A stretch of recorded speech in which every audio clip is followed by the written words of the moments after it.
श्री शिवाय नमस्तुभ्यम। प्रदोष व्रत महीने के शुक्ल पक्ष और कृष्ण पक्ष की त्रयोदशी को मनाया जाता है, जो कि अमावस्या और पूर्णिमा से 13वें दिन पड़ती है। इस दिन शिव की पूजा प्रदोष काल में करने का विधान है। जब भी प्रदोष व्रत सोमवार को पड़ता है, उसे सोम प्रदोष व्रत कहते हैं। दाम्पत्य जीवन सुखी बनाने के लिए और संतान प्राप्ति के लिए और परिवार में सुख समृद्धि की कामना के लिए ये व्रत रखा जाता है। व्रत रखने वाले भक्तों को आज के दिन व्रत की कथा पढ़नी या सुननी अवश्य ही चाहिए। प्रदोष काल कब से कब तक रहेगा, उसकी वीडियो हमारे चैनल पर पहले से ही अपलोड है।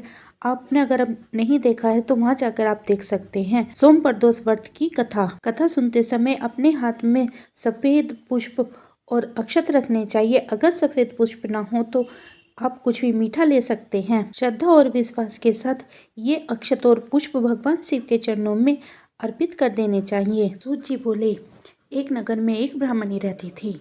उसके पति का स्वर्गवास हो गया था। कोई भी उसका धीर धरैया न था, इसलिए वह सुबह होते ही अपने पुत्र के साथ भीख मांगने निकल जाती और जो भिक्षा में प्राप्त होता उसी से वह अपने और अपने पुत्र का पेट भरती थी। एक दिन ब्राह्मणी भीख मांग कर लौट रही थी तो उसे एक लड़का मिला। उसकी दशा बहुत खराब थी। ब्राह्मणी को उस पर दया आ गई। वह उसे अपने साथ घर ले आई। वह लड़का विदर्भ का राजकुमार था।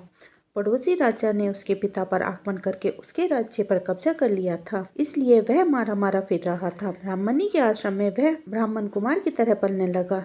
एक दिन ब्राह्मण कुमार और राजकुमार खेल रहे थे। उन्हें वहां गंधर्व कन्याओं ने देख लिया। वे राजकुमार पर मोहित हो गई। ब्राह्मण कुमार तो घर लौट आया, लेकिन राजकुमार अंशुमति नामक गंधर्व कन्या से बातें करता रह गया। दूसरे दिन अंशुमति अपने माता पिता को राजकुमार से मिलाने के लिए ले आई।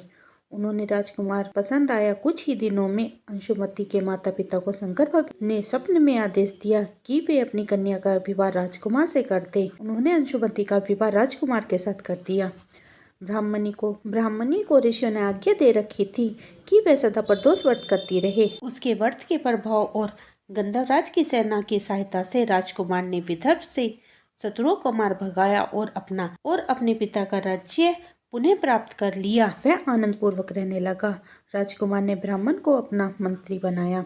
राजकुमार और ब्राह्मण पुत्र के दिन जैसे ब्राह्मणी के प्रदोष व्रत की कृपा से फिरे भगवान शंकर, वैसे ही अपने दूसरे भक्तों के दिन भी फेरते हैं। सोम प्रदोष का व्रत करने से अगले और पिछले जन्म के सभी पाप नष्ट हो जाते हैं। जैसे भगवान शंकर ने राजकुमार और ब्राह्मण पुत्र के दिन सवारे, ऐसे भगवान शंकर अपने भक्तों के सभी मनोकामनाएं पूर्ण करते हैं और सबके दिन फेरते हैं। निरोगी काया की प्राप्ति होती है।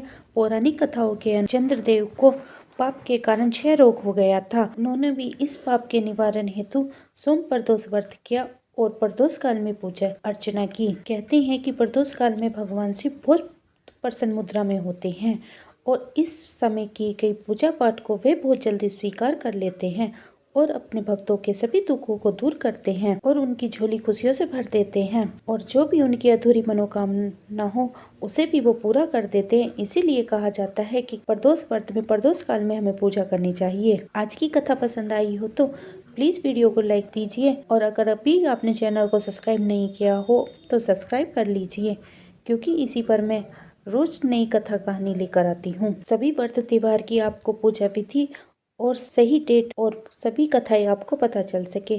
धन्यवाद।